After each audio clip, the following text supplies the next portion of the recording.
ഒരു കുട്ടി 7 വയസ്സ് വരെ എന്താണോ ആ 7 വയസ്സിന്റെ തുടർച്ചയായിരിക്കും അടുത്തുള്ള കാലങ്ങളൊക്കെയും. അതാണ് സൈക്കോളജിയുടെ ഒരു ഭാഗം. ശരിക്കും പറഞ്ഞാൽ 7 വയസ്സാകുമ്പോഴേക്ക് കുട്ടികൾക്ക് എന്തൊക്കെയാണോ നമ്മൾ പഠിപ്പിച്ചു കൊടുത്തത്, അവർ കണ്ടത്, അവരുടെ മനസ്സിലാക്കിയത്, അവരുടെ പെർസെപ്ഷൻ, അവരുടെ ഒപ്പീനിയൻ, അവരുടെ ബിലീഫ് സിസ്റ്റം, അവരുടെ ആറ്റിറ്റ്യൂഡ് എന്തൊക്കെയാണോ ഉണ്ടായത്, അതിനനുസരിച്ചിട്ടുള്ള അടുത്തതായിരിക്കും അവരുടെ നെക്സ്റ്റ് സ്റ്റെപ്പ്. അതുകൊണ്ടാണ് 7 വയസ്സ് വരെ കുട്ടികളെ വല്ലാണ്ട് ശകാരിച്ച് ഇരുത്തി പ്രയാസപ്പെടുത്തരുത് എന്ന് പറയുന്നത്. അവരൊരു ബട്ടർഫ്ലൈ പോലെ വിട്ടുകൊടുക്കണമെന്നാണ്.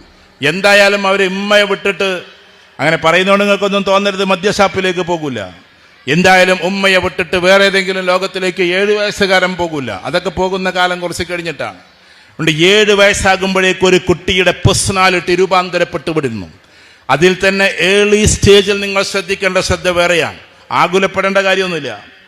ഗർഭമുള്ള കാലത്തെ മക്കളെ നോക്കി തുടങ്ങണമെന്നാണ് ഹസ്രത്ത് ഉമർ റളിയല്ലാഹു തആല അൻഹു പറയുന്നുണ്ട്.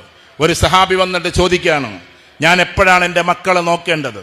ഉമർ റളിയല്ലാഹു തആല അൻഹു പറഞ്ഞത്, നീ നിന്റെ ഭാര്യ ഗർഭിണിയാകുന്ന സമയത്ത് നിന്റെ മക്കളെ നോക്കി തുടങ്ങണമെന്നാണ്. അതിനും ഒരു പടി കൂടി മുമ്പിൽ പറഞ്ഞു. ഉമർ റളിയല്ലാഹു തആല അൻഹു ഒരു വാക്ക് കൂടി പറഞ്ഞു, അതിനേക്കാൾ നല്ലൊരു കാര്യം കൂടി പറഞ്ഞോട്ടെ, വിവാഹം കഴിക്കാൻ പോകുന്ന സമയത്തെ നീ നിന്റെ മക്കളെ നോക്കി തുടങ്ങണമെന്നാണ്. വിവാഹം കഴിക്കാൻ പോകുന്ന സമയത്തെ നിന്റെ മക്കളെ നോക്കി തുടങ്ങണം എന്നാണ്. അതിൻ്റെ അർത്ഥം എന്താ?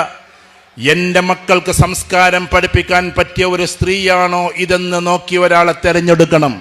ഒരു സ്ത്രീ പുരുഷനെയും തിരഞ്ഞെടുക്കണം. ഒരു സ്ത്രീ ഒരാണിനെ കാണുമ്പോൾ, വിവാഹം ആലോചിക്കുമ്പോൾ, എനിക്കുണ്ടാകുന്ന തലമുറക്ക് നല്ല സംസ്കാരം പഠിപ്പിക്കാൻ പറ്റിയ മൂല്യബോധമുള്ള ഒരാളാണോ ഇതെന്ന് നോക്കി തിരഞ്ഞെടുക്കൽ മക്കളോട് ചെയ്യാവുന്ന ആദ്യത്തെ കടമയാണ്.